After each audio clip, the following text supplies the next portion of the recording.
ঢাকার উত্তরা এলাকার একটি সাধারণ ফ্ল্যাট। 18 বছর বয়সী মেয়ে লায়লা এখানে তার বাবা মায়ের সঙ্গে থাকে। সে খুবই আধুনিক, কলেজে পড়ে, বন্ধুদের সঙ্গে আড্ডা দিতে ভালোবাসে। তবে ইবাদত কিংবা নামাজের প্রতি তার তেমন কোনো আগ্রহ নেই। বরং সে ভাবে, আল্লাহ তো মাফকারী, পরে পড়ব নামাজ, এখন তো জীবন উপভোগ করতেই হবে। একদিন দুপুরে সে কলেজ থেকে ফিরে ঘরে ঢুকলো। মেকআপ তুলতে গিয়ে হঠাৎ আয়নায় চোখ পড়ে তার। 1 সেকেন্ডের জন্য সে দেখলো নিজের মুখের পাশে আরেকটা মুখ। একটা মেয়ে, একেবারে তার মতো দেখতে, কিন্তু চোখে প্রচণ্ড বিষণ্ণতা। আর তার চোখ যেন বলছে কিছু একটা। এইটা কি আমি? লায়লা হতভম্ব। ঘর খালি, দরজা বন্ধ, বাতাসও নড়ছে না। বহুবার আয়নায় তাকিয়েছি, কিন্তু এরকম আগে কখনো দেখিনি। পরদিন নামাজের সময় মা বারবার ডাক দিল, লায়লা আসো মা, আসর পড়ে নাও। মা, পরে পড়ব, এখন রেস্ট নিচ্ছি। মা চলে যাওয়ার পর সে ওয়াশরুমে গিয়ে উজু করতে করতে আবার আয়নায় তাকালো। এবারও সেই একই ছায়া, হুবহু তার মতো দেখতে, কিন্তু চোখের নিচে কালো দাগ, চুল এলোমেলো, গাল যেন ক্লান্তিতে অবসন্ন। সে চমকে উঠল। এটা কি আমারই কল্পনা, নাকি কেউ আমাকে তবে এই ছায়া শুধু তখনই দেখা যায় যখন নামাজের ডাক আসে বা সে অজু করে, অন্য সময় নয়। কিছুদিন ধরে এই ঘটনার পুনরাবৃত্তি হতে থাকে। লায়লার চোখে ঘুম নেই, মনের ভেতর হাজারো প্রশ্ন। এই মেয়েটা কে? কেন শুধু নামাজের সময়ই দেখা দেয়? আমি কি পাগল হয়ে যাচ্ছি?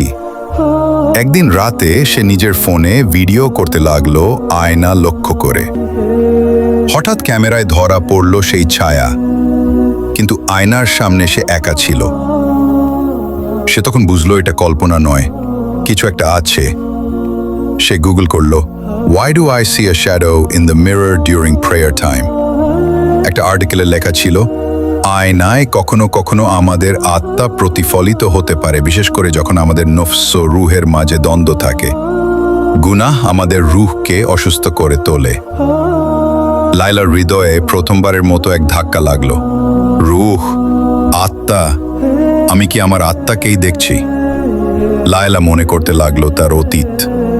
ছোটবেলায় সে তার দাদির সঙ্গে ফজরের নামাজে দাঁড়াতো। তখন তার চোখে শান্তি ছিল, কিন্তু ধীরে ধীরে সে বদলে গেল।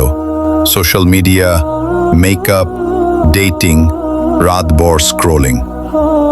আমি কি এতটাই গুনাহ করেছি যে আমার রুহ কষ্টে আয়নায় ধরা দিচ্ছে? তার চোখে জল চলে এলো। সে জানতো তার জীবনের অনেক কিছুই ইসলাম থেকে দূরে চলে গেছে। লায়লা একদিন সিদ্ধান্ত নিল, আজ মাগরিবের নামাজ পড়ব। সে উজু করলো, কাঁপা কাঁপা হাতে চাদর পরে দাঁড়ালো। আল্লাহু আকবার। তার চোখে জল। নামাজ শেষে আয়নায় চোখ পড়ল। ছায়াটি নেই। না, এবার দেখা যাচ্ছে না। লায়লা অবাক। সে ভেবেছিল রুহ তাকে আবার আসবে দেখতে, কিন্তু আয়না ছিল পরিষ্কার। একইভাবে ঈশা, ফজর, জোহর সব নামাজ পড়ার পরেও ছায়াটি আর আসছে না। 7 দিন পর লায়লা এক রাতে আবার আয়নার সামনে দাঁড়ালো। এবার সেখানে যে মেয়েটি দাঁড়িয়ে ছিল, সে ছিল উজ্জ্বল, মুখে প্রশান্তি। সে বুঝলো, এটাই তো আমি। আমার রুহ এখন শান্ত। তার মনে পড়ে গেল কোরআনের আয়াত, যে আত্মা পবিত্র হয়েছে সে সফল হয়েছে। এক রাতে সে দোয়া করছিল, আল্লাহ, আমি অনেক ভুল করেছি, তুমি আমাকে মাফ করে দাও। আমার আত্মা যেন কষ্ট না পায়, আমাকে হিদায়াত দাও। সে নিজের কক্ষের আলমারির নিচে পুরনো ডায়েরি পেল, যেখানে ছোটবেলায় সে লিখেছিল, আমি বড় হয়ে একজন ভালো মুসলিম হতে চাই। তার চোখে অশ্রু। আল্লাহ, আমি ফিরতে চেয়েছিলাম, তুমি আমায় ডাক দিয়েছিলে আয়নার মাধ্যমে। আজ 6 মাস হয়ে গেছে। লায়লা এখন নিয়মিত নামাজ পড়ে, কুরআন পড়ে এবং টিকটকে ইসলামিক ভিডিও বানায়। সে তার গল্প শেয়ার করে, একটা সময় আমি নামাজ ভুলে গিয়েছিলাম, কিন্তু আমার আত্মা কখনো আমায় ভুলে যায়নি। সে আমাকে বারবার আয়নায় ডেকে বলেছিল, ফিরে আসো।